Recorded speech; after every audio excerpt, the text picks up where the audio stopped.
कि ऑक्सीडेशन क्या है और रिडक्शन क्या है। आज हम लोग 2-4 एग्जाम्पल लेंगे।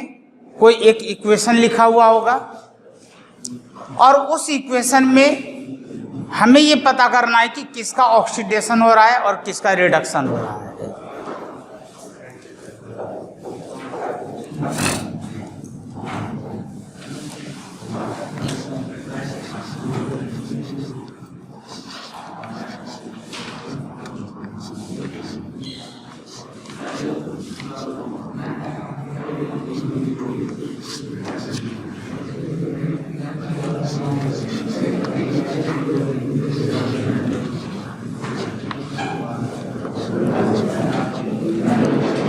मान लीजिए कि इस तरीके से, हेलो प्लीज, मान लीजिए कि इस तरीके से आपको कोई एक क्वेश्चन दिया गया है और यहां पर आपसे कहा जा रहा है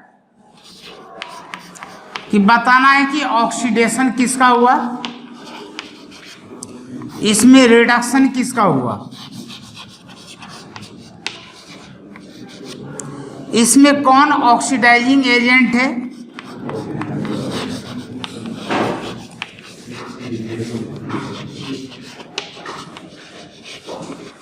और कौन रिड्यूसिंग एजेंट है।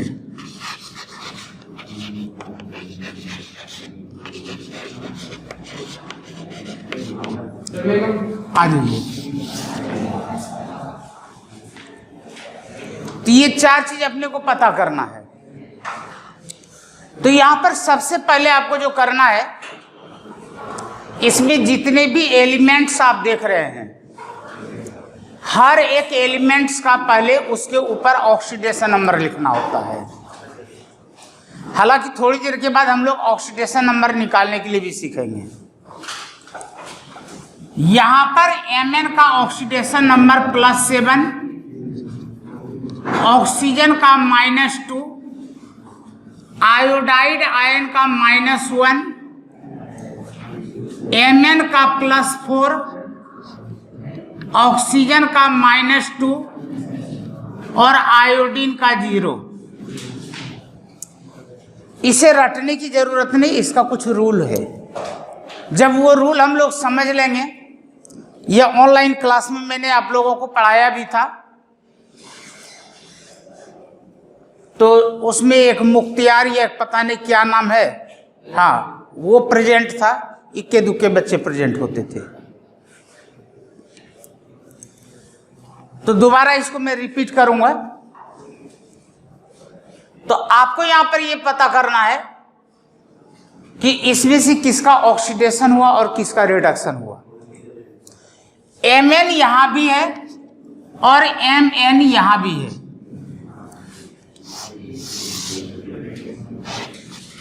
यहां पर देखिए Mn का ऑक्सीडेशन स्टेट +7 है और यहां पर +4 है, यानी कि मैग्नीज का ऑक्सीडेशन स्टेट चेंज हो गया, +7 से +4 हो गया, यानी कि ऑक्सीडेशन नंबर डिक्रीज हो गया। और ऑक्सीडेशन नंबर डिक्रीज होने का मतलब आपको पता है, कल आप लोगों ने पढ़ लिया था, क्या होता है, रिडक्शन। इसका मतलब इसका यहां पर रिडक्शन हुआ।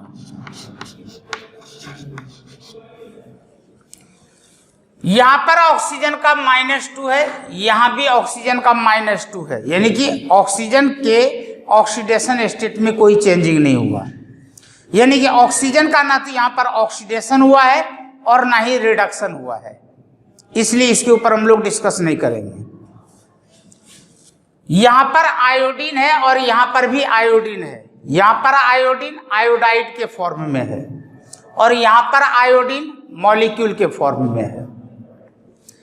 यहां पर आयोडीन का ऑक्सीडेशन स्टेट -1 है और यहां पर 0 है, तो आयोडीन का भी चेंज हो रहा है। तो जो चेंज हो रहा है उसे फिर इस तरीके से कनेक्ट कर देंगे। -1 कम होता है और 0 ज्यादा होता है। इसका मतलब यह हुआ कि यहां पर ऑक्सीडेशन नंबर इंक्रीज हुआ, और ऑक्सीडेशन नंबर इंक्रीज होने का मतलब ऑक्सीडेशन। तो यहां पर आपने लिखा ऑक्सीडेशन।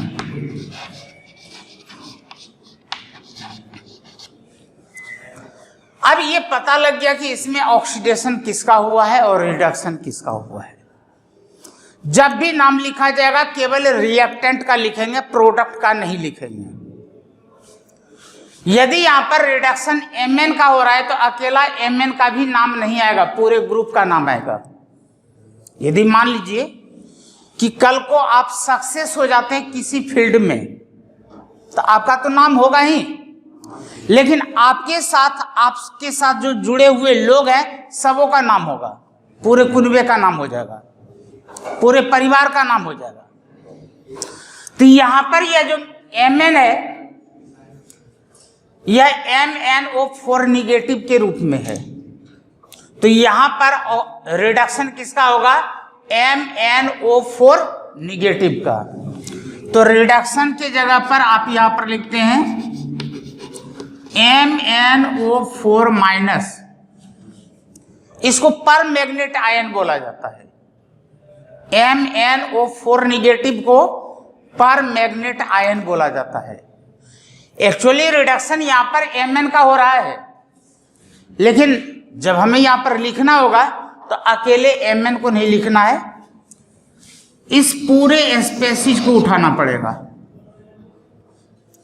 और ऑक्सीडेशन यहां पर आयोडाइड आयन का हो रहा है, तो यहां पर आपने लिखा आयोडाइड आयन।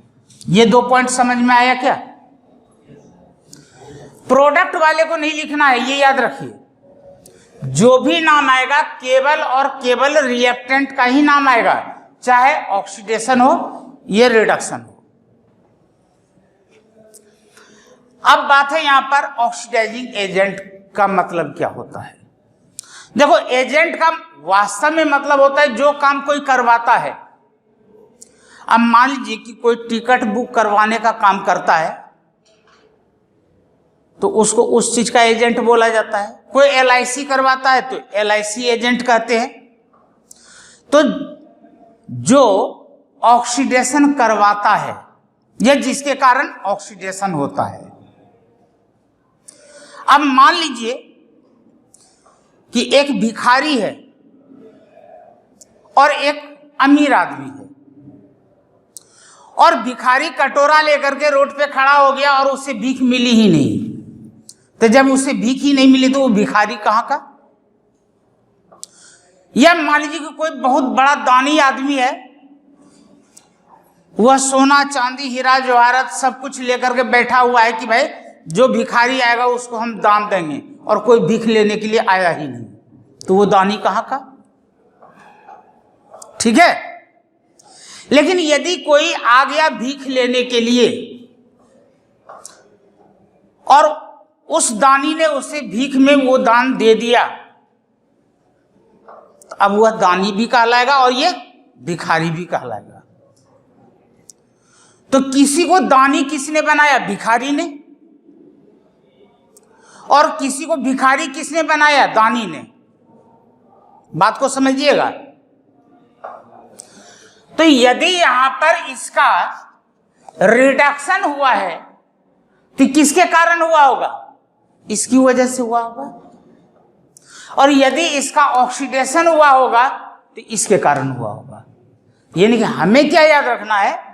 जिसका ऑक्सीडेशन होता है वह रिड्यूसिंग एजेंट कहलाता है, और जिसका रिडक्शन होता है वह ऑक्सीडाइजिंग एजेंट कहलाता है। याद हो गया क्या? हमें पहले पता करना है कि किसका ऑक्सीडेशन हुआ और किसका रिडक्शन हुआ। ये आपने यहां पर पता कर लिया। जब आपको ये पता लग गया तो अब आगे क्या करना है? जिसका ऑक्सीडेशन हुआ वो क्या कहलाएगा? Reducing agent. तो यहां पर रिड्यूसिंग एजेंट के नाम पर लिखेंगे आयोडाइड आयन, और जिसका रिडक्शन हुआ है वो क्या कहलाएगा? Oxidising agent. तो आपने यहां पर लिखा MnO4 निगेटिव। यदि सबों के समझ में आ गया है तो नोट कर लीजिए। Hello please. तो कल हम लोगों ने हाइड्रोजन का ऑक्सीडेशन नंबर निकालने के लिए सीखा था। ऑक्सीजन हम लोग पढ़ ही रहे थे जो कि पीरियड ओवर हो गया था।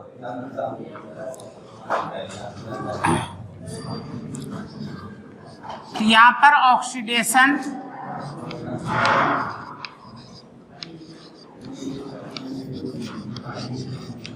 नंबर ऑफ ऑक्सीजन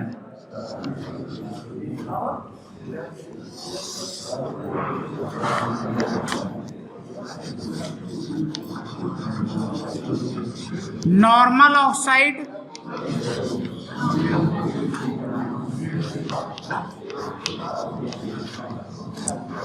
पेरोक्साइड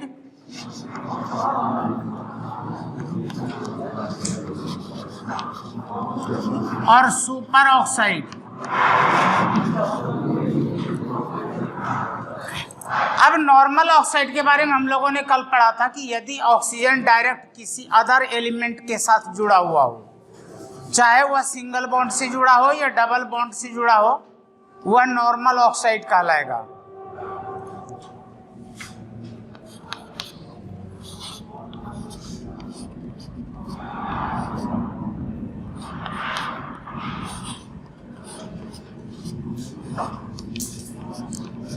जो कल नहीं आए थे वो अभी कॉपी कर लें।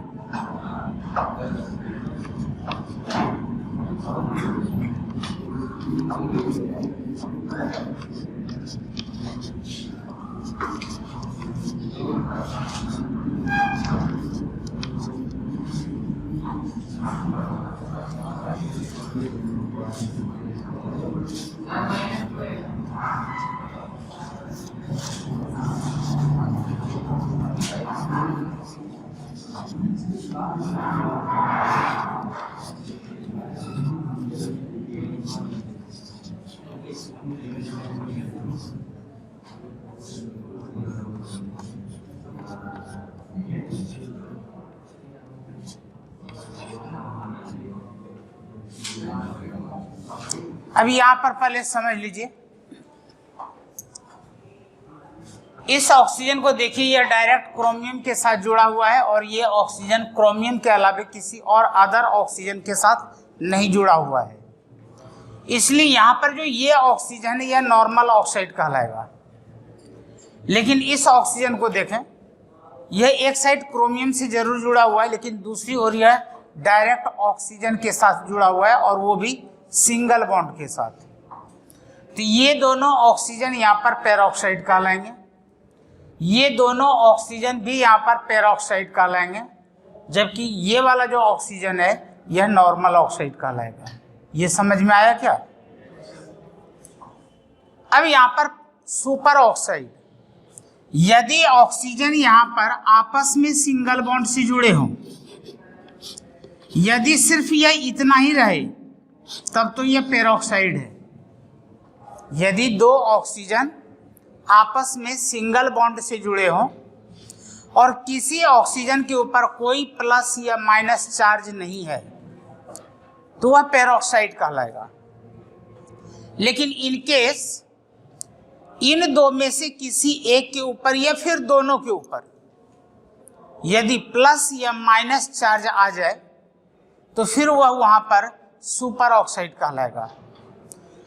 मान लीजिए यहाँ पर प्लस आ जाए या यहाँ पर माइनस आ जाए या यहाँ पर प्लस या माइनस ऐसा कुछ भी आ जाए तो ये सब के सब सुपर ऑक्साइड कहलाएंगे। जैसे आप यहाँ पर देख सकते हैं कि यहाँ पर दो ऑक्सीजन है और इन दो ऑक्सीजन में से एक ऑक्सीजन के ऊपर माइनस चार्ज है। ये दोनों ऑक्सीजन आपस में सिंगल बॉन्ड से जुड़े हुए हैं, तो यह कहलाएगा सुपर ऑक्साइड। कल मैंने एग्जाम्पल के तौर पर लिखा था KO2, तो ये क्या हो गया? सुपर ऑक्साइड हो गया। ये चार यहां पर हो गए पेरोक्साइड और ये जो ऑक्सीजन है यह कहलाएगा नॉर्मल ऑक्साइड। ये 3 पॉइंट आप लोगों ने समझ लिया। अब यहां पर ये भी एक तरीके से मैंने आपको समझा ही दिया था, यदि ऑक्सीजन डायरेक्ट फ्लोरीन के साथ जुड़ा हुआ हो तो उस केस में ऑक्सीजन का ऑक्सीडेशन नंबर पॉजिटिव होता है, या तो +1 होगा या तो +2 होगा। यदि फॉर्मूला O2F2 है तो यहां पर होगा ऑक्सीजन का ऑक्सीडेशन नंबर +1, और यदि यहां पर OF2 है तो यहां पर होगा +2। तो ऑक्सीजन केवल पॉजिटिव दिखाता है फ्लोरीन के साथ, और किसी के साथ यह पॉजिटिव नहीं दिखाता है। फ्लोरीन के अलावा किसी अदर एलिमेंट के साथ यदि ऑक्सीजन जुड़ा हुआ है तो वहां पर निगेटिव ऑक्सीडेशन स्टेट ही होगा, निगेटिव ऑक्सीडेशन नंबर होगा। और यदि कहीं पर सिर्फ यह O2 है या फिर नेसेंट ऑक्सीजन है, यानी कि एटॉमिक फॉर्मेट में है, तो इस केस में मैंने आपको कहा था दुनिया का कोई भी कंपाउंड या कोई भी एलिमेंट जो बिल्कुल अकेला हो, आइसोलेटेड हो, वहां पर उसका ऑक्सीडेशन नंबर 0 होगा, क्योंकि इसके ऊपर कोई चार्ज नहीं है और यहां पर ऑक्सीजन के अलावा कोई दूसरा नहीं है, तो यहां पर इसका हो जाएगा 0। तो 2 रूल आप लोगों ने समझ लिया, एक हाइड्रोजन का, एक ऑक्सीजन का।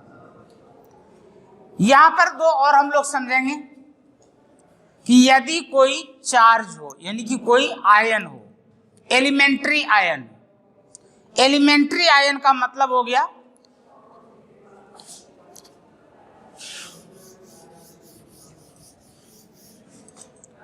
मान लीजिए मैं यहां पर आयंस के बारे में लिख रहा हूं Na+, Mg2+, Al3+। इसके ऊपर 1+ चार्ज है, इसलिए +1, यहां पर +2 और यहां पर +3। यदि क्लोराइड आयन, सल्फाइड आयन और नाइट्राइट आयन, तो यदि माइनस में है तो यहां पर -1, -2 और -3 होगा। तो यहां तक समझ में आ गया क्या? और लास्ट में यदि फर्स्ट ग्रुप का कोई भी एलिमेंट है, यदि फर्स्ट ग्रुप का कोई भी एलिमेंट है, sodium, potassium, rubidium, caesium, francium, जो कुछ भी हो, यदि वह कंपाउंड के रूप में है, यदि अकेला है तब तो 0 ही होगा, लेकिन यदि वह कंपाउंड के रूप में है तो वहां पर +1 होगा। तो ग्रुप फर्स्ट का हो जाएगा +1 और सेकेंड ग्रुप का हो जाएगा +2। ये टोटल 4 रूल्स हैं। इस रूल्स को आप लोग नोट कर लें, समझ में आ गया होगा। यदि आप में से कोई ऐसे स्टूडेंट हो जिनके समझ में ना आया हो, वो दोबारा पूछ सकते हैं।